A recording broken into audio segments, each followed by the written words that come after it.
नमस्ते बच्चों, क्लास 12 के बच्चों के लिए यह वीडियो होने वाला है और यह वीडियो जो है 3.3 का इंट्रोडक्शन वीडियो होने वाला है। अगर यह वीडियो आप पूरा देखते हैं तो एनसीईआरटी बुक का जो एक्सरसाइज 3.3 है उसको आसानी से आप ट्राई कर सकते हैं और फिर जो सवाल आपसे नहीं बन पाए, इससे ज़्यादातर सवाल आपसे बन जाएगा, जो सवाल आपसे नहीं बन पाए उसका सॉल्यूशन वीडियो से आप मदद ले सकते हैं। तो इस वीडियो में देखिए हम लोग चर्चा करने वाले हैं कि आव्यूह का परिवर्त क्या होता है, आव्यूह के परिवर्त के गुणधर्म क्या है, इस पे भी हम लोग चर्चा करेंगे और सममित और विषम सममित आव्यूह क्या होता है, इस कॉन्सेप्ट को भी हम समझने का प्रयास करेंगे। साथ ही साथ जो है उदाहरण 20, 21 और 22 जो हमारे एनसीईआरटी बुक में इस कॉन्सेप्ट से जुड़ा हुआ दिया गया है उस उदाहरण पे भी हम लोग चर्चा करेंगे।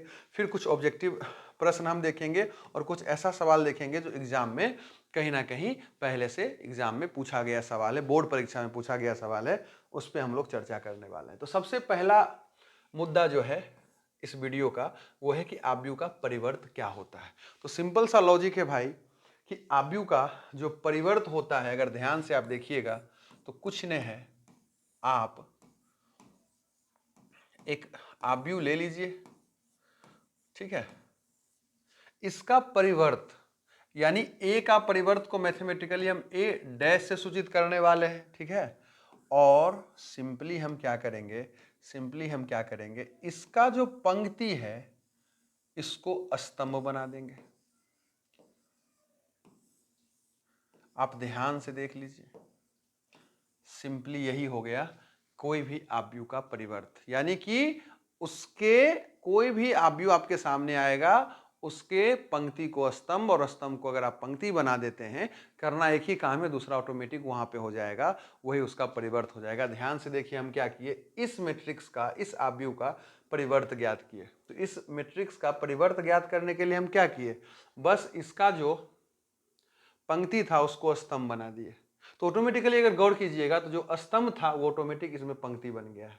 समझे कि नहीं समझे? यही बात यहां पे लिखा गया है कि अगर कोई आव्यूह ए है जिसके अव्यय ए आई जे के फॉर्म में है और m गुने n कोटि का एक आव्यूह है, तो उसका परिवर्त हमें कैसे मिलेगा, तो पंक्ति और स्तंभ को आपस में यानी इंटरचेंज करने पे मिलेगा। उसी को हम जो है ए का परिवर्त बोलेंगे। मैट्रिक्स के पंक्ति और स्तंभ को इंटरचेंज कर देंगे तो एक नया मैट्रिक्स हमें मिल जाएगा, वो नया मैट्रिक्स को हम ए का परिवर्त बोलेंगे। उसे मैथमेटिकली हम ए डैश या ए पी पावर टी से निरूपित करने का काम करेंगे। साथ ही साथ इस बात को हम इस तरह से भी बोल सकते हैं कि जो ए आई जे है, m गुने n के फॉर्म में हमें पहला बार जो मैट्रिक्स दिख रहा था, परिवर्त के बाद उसका अव्यय जो है ए जे आई के फॉर्म का हो जाएगा और कोटि n गुने m का हो जाएगा।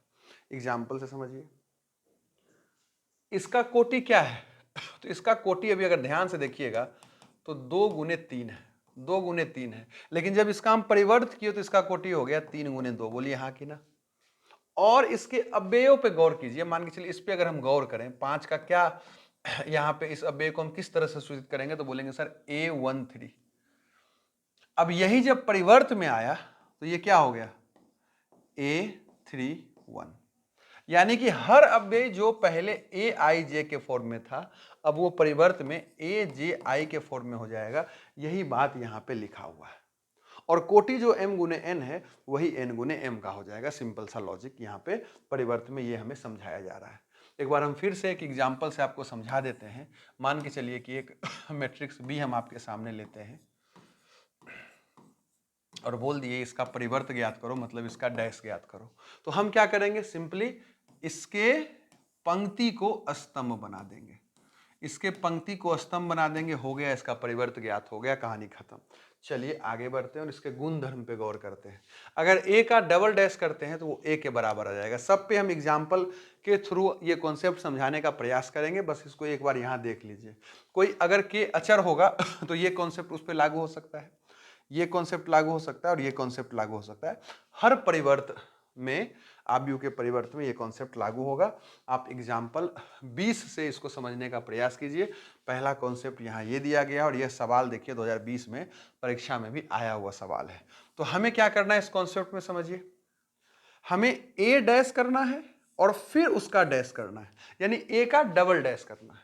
समझिए इस बात को, क्या ये कह रहा है, ए का हम पहले डैश करेंगे, तो ए का डैश का मतलब क्या हुआ, ए का परिवर्त करना है। तो ए का परिवर्त क्या हो जाएगा, 3 √3 2, ध्यान से देख लीजिए। फिर ये क्या हो जाएगा 4 2 और 0, आप बोलिएगा हाँ सर। तो ये क्या हो गया, ये हमारा ए का डैश हो गया, ये हमारा क्या हो गया ए का डैश हो गया। अब क्या करना है ए डैश का डैश, क्या करना है ए डैश का डैश, ठीक है। तो ए डैश का डैश, इससे कंफ्यूज नहीं होना है, सिंपल आप समझिए कि एक मैट्रिक्स ए था, पहले उसका परिवर्त किए, परिवर्त करके जो मैट्रिक्स आया उसका फिर से परिवर्त करना है, उसी को मैथमेटिकली यहां ए का डबल डैश कहा जा रहा है। यानी कि कोई भी मैट्रिक्स का एक बार परिवर्त करते हैं और परिवर्त करके जो मैट्रिक्स आता है फिर उसका परिवर्त करते हैं, तो वापस से हमें क्या होगा, वही मैट्रिक्स मिल जाएगा जो पहले से था।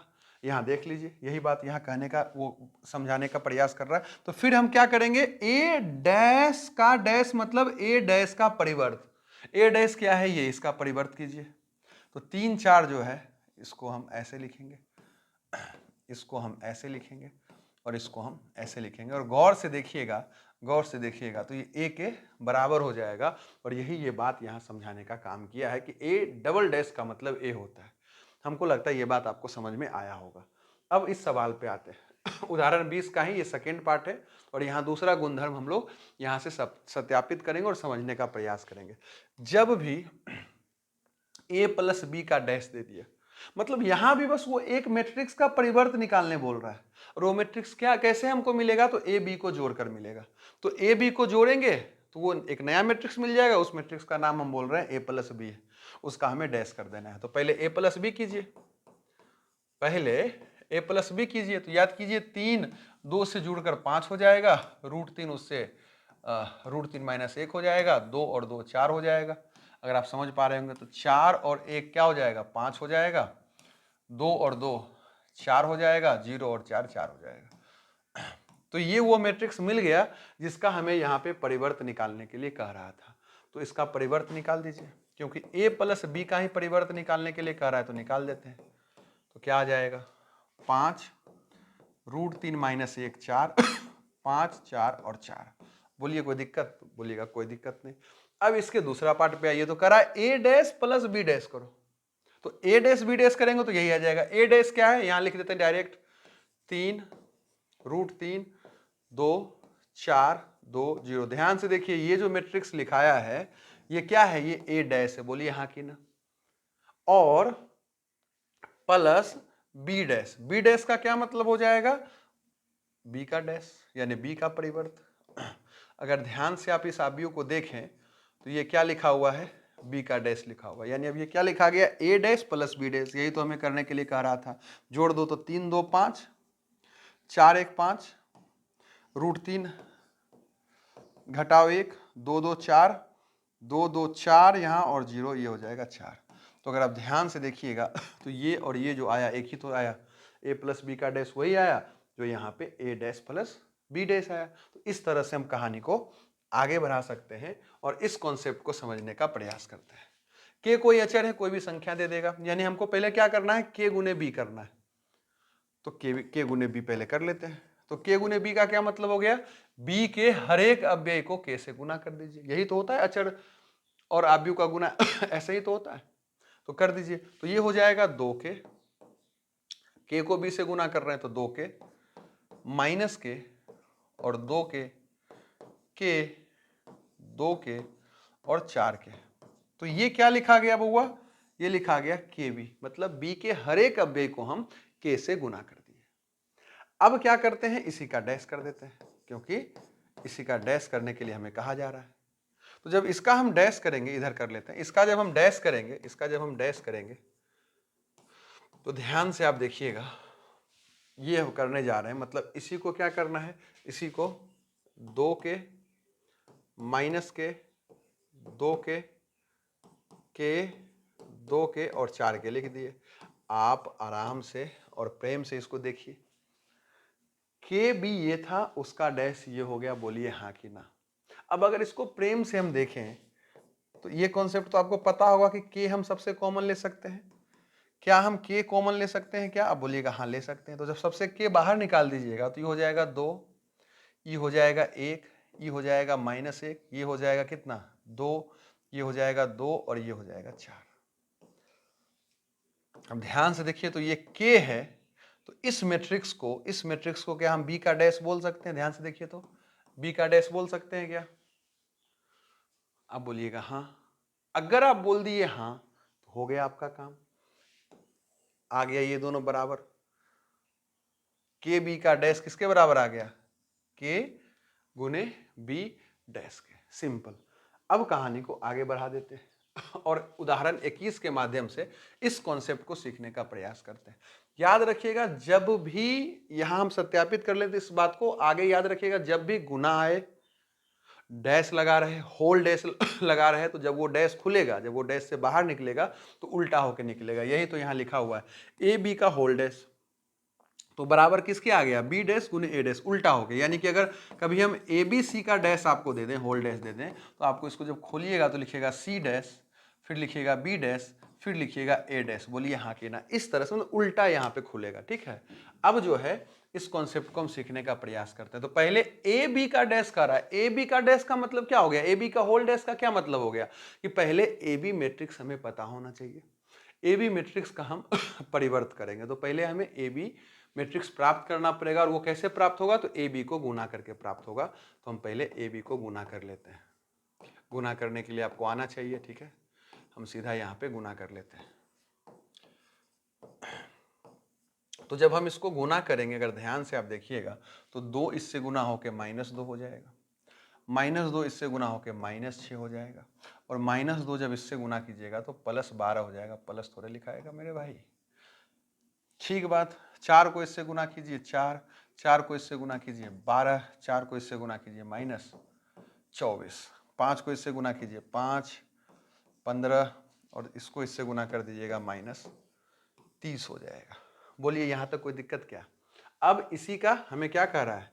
इसी का वो हमें कह रहा है डैश करो, तो इसका डैश कर लो। -2, -6, 12, 4, 12, -24, 5, 15, -30। आप बोलिएगा ठीक बात, यहां तक कोई दिक्कत नहीं। अब इस पार्ट पे हम लोग गौर करते हैं, यानी बी डैश और ए डैश को गुना करना है। इधर हम मिटा लेते हैं स्पेस बनाने के लिए और गुना कर लेते हैं। तो बी डैश लिख लेते हैं सीधा, 1, 3, -6, सीधा ये क्या हो गया? बी डैश हो गया। इसको गुना करना है किससे? ए डैश से, तो ए डैश लिख लीजिए। ठीक बात, इसको गुना कीजिए तो 1 इससे गुना होकर -2 हो जाएगा, 1 इससे गुना होकर 4 हो जाएगा, 1 इससे गुना होकर 5 हो जाएगा, 3 इससे गुना होकर -6 हो जाएगा, 3 इससे गुना होकर 12 हो जाएगा, 3 इससे गुना होकर 15 हो जाएगा, ये इससे गुना होकर 12, ये इससे गुना होकर -24, और ये इससे गुना होकर -30 हो जाएगा। बोलिए हाँ कि ना? और अब ध्यान से देखिए, तो ये जो मैट्रिक्स आया है, इस मैट्रिक्स का क्या नाम हमको देना है? इस मैट्रिक्स का नाम हमें देना है बी डैश ए डैश, क्योंकि बी डैश और ए डैश को आपस में गुना किए। और ये मैट्रिक्स मेरा ए बी का डैश है, ए बी का होल डैश है, लेकिन दोनों को अगर प्रेम से देखिएगा तो ये दोनों तो बराबर है। अगर ये दोनों बराबर है तो ये वाला जो गुणधर्म था सत्यापित हो गया। ये हर मैट्रिक्स पे लागू होगा। अब अगला कॉन्सेप्ट देखते हैं कि सममित और विषम सममित आव्यूह क्या होता है। एक बात यहां हमेशा याद रखिएगा कि ये जो सममित और विषम सममित आव्यूह है, केवल वर्ग आव्यूह पे लागू होने वाला है। ठीक है, तो अगर ए वर्ग आव्यूह है और उसका हम डैश करते हैं, यानी उसका परिवर्त करते हैं, और ए के बराबर आ जाता है, उस केस में हम ए को बोलेंगे सममित आव्यूह। एग्जाम्पल के लिए देखिए, ये एक वर्ग आव्यूह है, इसका अगर हम डैश करते हैं, इसका क्या करते हैं? डैश करते हैं, मतलब इसका परिवर्त ज्ञात करते हैं। गौर से देखिएगा, गौर से देखिएगा, तो √3, 2 और 3, ध्यान से देखिएगा, आपके सामने हम इस पंक्ति को स्तंभ के रूप में लिखे हैं। बोलिएगा हाँ सर, लिखे तो हैं। इसको इसको लिखे हैं फिर से स्तंभ बनाकर। बोलिएगा हाँ सर, लिख रहे हैं, मेरे सामने लिख रहे हैं। और फिर इसको लिखिएगा 3, -1 और 1, 3, -1 और 1। तो इसी को ना परिवर्त बोलते थे कि भाई पंक्ति को स्तंभ बना दीजिए। तो हर पंक्ति को हम स्तंभ बना दिए, लेकिन फिर भी कोई परिवर्तन इसमें नहीं आया। और आप क्या बोल सकते हैं कि भैया ए का परिवर्त ए ही आ गया, ए का परिवर्त ए ही आ गया। इसलिए ये जो मैट्रिक्स हमारे सामने है, इस मैट्रिक्स को हम बोल सकते हैं सममित आव्यूह। वो वर्गाव्यूह होना चाहिए, इस बात का हम ख्याल रखेंगे। विषम सममित आव्यूह किसे बोलते हैं? जब हम परिवर्त निकालें उस मैट्रिक्स का, अगर वो विषम सममित आव्यूह है, तो विषम सममित आव्यूह के परिवर्त को अगर हम ज्ञात करेंगे तो क्या होगा, हर एक अव्यय वही रह जाएगा उसके परिवर्त में, बस सबका साइन उल्टा हो जाएगा। प्लस है तो माइनस, माइनस है तो प्लस हो जाएगा। उसी को मैथमेटिकली हम बोल रहे हैं कि ए डैश जो है माइनस ए के बराबर हो जाएगा। ये बी मैट्रिक्स है ना, इसका हम डैश निकालते हैं, गौर कीजिएगा। तो डैश निकालने का क्या मतलब हुआ, ये भाई साहब को ऐसे लिख देना है, लिख दिए। इस भाई साहब को ऐसे लिख देना है, लिख दिए। और इस भाई साहब को ऐसे लिख देना है, लिख दिए। अब बोलिएगा हाँ सर। अब गौर से देखिए तो जीरो पे तो चलो प्लस माइनस नहीं अप्लाई होता है, तो जीरो को एज इट इज रह गया, कोई दिक्कत नहीं। लेकिन ये जो ई है यहाँ पे, यहाँ माइनस में है, ये जो प्लस में है यहाँ माइनस में है, ये जो माइनस में है यहाँ प्लस में है, ये जो प्लस में है यहाँ माइनस में है, ये दोनों माइनस में है तो यहाँ प्लस में है। तो ये सिचुएशन नहीं आ गया कि जब हम इसका परिवर्त किए हैं तो ये माइनस बी के बराबर आ गया, मतलब इसका हर एक अव्यय का साइन बस यहाँ उल्टा हो गया है, बाकी सब एज इट इज है। इसी को हम लोग विषम सममित आव्यूह बोलते हैं। अब आगे बढ़ जाते हैं, ये कॉन्सेप्ट को समझते हैं। अगर कोई वर्गाव्यूह ए आपके सामने होगा तो a प्लस ए डैश करेंगे ना, यानी कि a यानी वो वर्गाव्यूह और उसी के परिवर्त को आपस में जोड़ देंगे तो हमेशा हमको एक सममित आव्यूह देगा। हमेशा हमको क्या देगा, एक सममित आव्यूह देगा, सिंपल। चलो करके देख लेते हैं। एक हम मैट्रिक्स ए लेते हैं। अब हम क्या करते हैं, a प्लस ए डैश करते हैं, a प्लस ए डैश करते हैं। तो a तो यही हो जाएगा 3 2 5 7, इसमें हम लोग जोड़ देते हैं इसी के परिवर्त को, जो कि हो जाएगा 3 2 5 7। बोलिएगा हाँ सर। जोड़िए 3 3 6, 5 2 7, 5 2 7 और 7 7 14। अब इसका अगर परिवर्त आप कीजिएगा, ध्यान से देखिए, ध्यान से देखिए, तो फिर से वही प्राप्त हो जाएगा। मतलब जब हम a और a डैश किए हैं एक वर्गाव्यूह का, यानी उस वर्गाव्यूह को उसी के परिवर्त के साथ जोड़ दिए हैं, तो जुटकर जो मैट्रिक्स आया, जो आव्यूह आया, वो एक सममित आव्यूह आया। यही कॉन्सेप्ट यहां बताने का प्रयास कर रहा है। मतलब जब भी कोई मैट्रिक्स को उसी के परिवर्त के साथ जोड़ेंगे, वो मैट्रिक्स याद रखना है कि वर्गाव्यूह होना चाहिए, तो क्या होगा, हमें सममित आव्यूह देगा। और जब भी उसके परिवर्त को घटाएंगे तो हमें हमेशा वो विषम सममित आव्यूह देगा। एक एग्जाम्पल से हम समझ लेते हैं। अगर एक बी मैट्रिक्स है, ये हर कोटि वाले पे लागू होगा, हम जानबूझकर छोटा वाला 2 कोटि वाला जो है आव्यूह ले रहे हैं। तो b घटाओ b डैश करेंगे तो b तो यही रह जाएगा जो है, ठीक है। और इसमें हम क्या घटाएंगे, इसी के डैश को घटाएंगे। तो इसका डैश क्या हो जाएगा, इसका डैश हो जाएगा 3 2 5 7। तो 3 3 घट के 0, ये इससे घट के हो जाएगा -3, ये इससे घट के हो जाएगा 3 और ये इससे घट के हो जाएगा 0। और आप जो है इसका परिवर्त करके देखिएगा तो ये इसका माइनस साइन के साथ बस आपको दिखाई पड़ जाएगा। मतलब इसका परिवर्त करेंगे तो क्या होगा, इसी का जो है साइन उल्टा करके आ जाएगा। क्योंकि हम क्या बोले कि अगर कोई एक वर्गाव्यूह है तो उस वर्गाव्यूह को घटा देते हैं उसी वर्गाव्यूह के परिवर्त के साथ, तो जो एक नया मैट्रिक्स हमें प्राप्त होगा वो नया मैट्रिक्स जो है विषम सममित आव्यूह होगा। तो ये एक विषम सममित आव्यूह है, इसका परिवर्त करके देखिए, इसी का उल्टा साइन आ जाएगा। तो ये कॉन्सेप्ट आपको ध्यान रखना है। अब अगर कहानी को हम आगे बढ़ाएं तो ये सवाल जो है ना, एक तरह से सवाल के रूप में, जो क्वेश्चन के रूप में एनसीईआरटी बुक में भी दिखेगा और एग्जाम में भी 5 नंबर में ये सब सवाल आता है। तो इसको एज ए फॉर्मूला हम याद रख सकते हैं कि अगर कोई एक हमें वर्ग आव्यूह दिखाई पड़ जाए तो उसे एक सममित और एक विषम सममित आव्यूह के योगफल के रूप में व्यक्त कर सकते हैं। आप समझिए ऐसे कि एक आव्यूह बी है और सवाल में बोल दिया कि इसे 2 मैट्रिक्स के योगफल के रूप में व्यक्त कीजिए। दो मैट्रिक्स के योगफल के रूप में व्यक्त कीजिए, मतलब दो मैट्रिक्स ऐसा लीजिए जिसको हम जोड़ें तो फिर से यही आ जाए। यहां तक तो कोई बड़ी चीज नहीं है, ये आप ऐसा बना सकते थे, लेकिन वो शर्त क्या दे दिया कि एक मैट्रिक्स जो होगा मेरे भाई, वो होगा आपका सममित आव्यूह, और दूसरा मैट्रिक्स जो आपका होगा मेरे भाई वो होना चाहिए विषम सममित आव्यूह। यानी कि एक सममित आव्यूह और एक विषम सममित आव्यूह को जोड़ें और ये हमें मिल जाए। यानी आपको एक सममित आव्यूह खोजना पड़ेगा और एक विषम सममित आव्यूह खोजना पड़ेगा, उसको जोड़ना है तो ये मैट्रिक्स आ जाए जो मैट्रिक्स हमें सवाल में दिया रहेगा। हालांकि ये वर्गाव्यूह पे ही सिर्फ काम करेगा। तो सिंपली इसको एज अ फॉर्मूला आप याद रखिए। चलिए अब सीधा उदाहरण 22 देखते हैं। उदाहरण 22 पे अगर आप गौर कीजिएगा तो कह रहा है कि इस आव्यूह को एक सममित और एक विषम सममित आव्यूह के योगफल के रूप में व्यक्त कीजिए। जब भी इस तरह का सवाल आएगा हमें क्या करना है, सिंपली b बराबर करना है half into B plus B का डैश, फिर प्लस हाफ, फिर क्या करना है b माइनस बी का डैश। जहां ये वाला जो पार्ट होगा अगर ध्यान से समझेंगे तो ये हमें एक सममित आव्यूह दे देगा और ये पार्ट हमें विषम सममित आव्यूह दे देगा, और दोनों को जोड़िएगा तो ऑटोमेटिकली हमें यही मैट्रिक्स फिर से मिल जाएगा।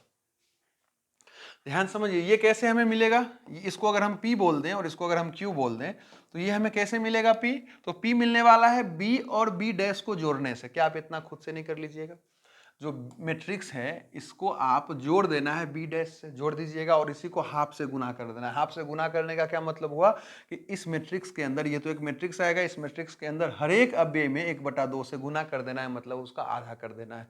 यही काम इधर कर देना है आपको, तो PQ मिल जाएगा, उसको जोड़ दीजिएगा, आपका काम हो जाएगा। और समय बचाने के लिए एक बार हम यहाँ आपको दर्शन करवा देते हैं उस चीज से जो आपको करना है। तो half b plus B dash, तो हाफ की हाफ और b प्लस बी डैश कीजिएगा तो आपको इतना मिल जाएगा, और 1/2 से जब सबको गुना करेंगे तो हमको ये चीज मिल जाएगा। और ये जो है ना ये एक सममित आव्यूह है, यानी ये p था, इसका आप डैश कीजिए आपको p ही मिलेगा, तो ये सममित आव्यूह। फिर q कैसे मिलेगा भाई, तो हाफ b घटाओ b डैश करने से मिलेगा। तो हाफ b घटाओ b डैश इतना आ जाएगा, फिर इसको गुना अगर हम आपस में करेंगे तो हमें इतना मिल जाएगा, और फिर जब इसका डैश कीजिएगा ना तो आपको माइनस q अर्थात ये विषम सममित आव्यूह मिल जाएगा। तो ये हो गया सममित आव्यूह, ये हो गया विषम सममित आव्यूह। इसको अगर हम जोड़ेंगे, इसको अगर हम क्या करेंगे जोड़ेंगे, तो इसको और इसको जब जोड़ेंगे क्योंकि यही PQ है तो ऑटोमेटिकली आपको वो मैट्रिक्स B दे देगा जो सवाल में दिया हुआ था। तो इस तरह से जो है आप इस एग्जाम्पल को बना सकते हैं, और इस तरह का एक्सरसाइज में बहुत सारा सवाल है उसको बना सकते हैं, और एग्जाम में ये सवाल भी आता है तो वहां भी आप इसको बना सकते हैं इस तरह से। चलिए आगे बढ़ जाते हैं, ठीक है। और इतना ही कॉन्सेप्ट जो है आज इस वीडियो में पढ़ना था। अब कुछ सवाल हम देख लेते हैं। देखिए 2021 और 2022 में ये सवाल पूछा गया है, मतलब सेम सवाल नहीं था, इसी तरह का सवाल था। 2021 में ये सवाल पूछा गया, 2022 में बस यहाँ पे डेटा चेंज करके क्वेश्चन पूछा गया, तो हम उसको एक में ही शामिल कर दिए हैं। तो ये आप खुद से बना लीजिएगा, हम हिंट दे देते हैं, आंसर आपको बता देते हैं, आप बना के देखिएगा आपका आंसर मिलता है कि नहीं मिलता है। कह रहा है ए गुने ए डैश करो, एग्जाम्पल में भी इस तरह का भी हम सवाल आपको बताया। तो ए डैश निकाल लेना है जो कि ये आ जाएगा, फिर ए को ए डैश से गुना कर देना है जो कि ये आ जाएगा, और आपका काम हो जाएगा। ठीक है, क्यों हम आपका समय बर्बाद करें। अब ये देखिए 2014 में सवाल आया है, कह रहा है आव्यूह बी को एक सममित और एक विषम सममित आव्यूह के योगफल के रूप में व्यक्त कीजिए। मतलब क्या, ये एक सममित आव्यूह मिल जाएगा ऐसे करके विषम सममित आव्यूह मिल जाएगा, इसको जोड़ेंगे तो बी आ जाएगा। बेसिक सा एज ए फॉर्मूला इसे लेके चलना है, मेरा काम हो जाएगा। अब जो है थोड़ा और अगर हम आगे बढ़ें तो पूछ रहा है कि इसमें से सममित आव्यूह कौन है। तो सममित आव्यूह किसे बोलते हैं, जिसका परिवर्त करने पे वही आ जाए। तो इसका परिवर्त करके देखिए, -1 2 -2 -2 1 2 और 2 2 1। तो हम परिवर्त इसका किए, लेकिन क्या वो यही आया क्या, ध्यान से देखिए नहीं आया। इसका परिवर्त कीजिए 1 0 2 0 1 0 0 0 5, तो ये भी नहीं आया है ना, परिवर्त करने पे वही आ जाना चाहिए था ना।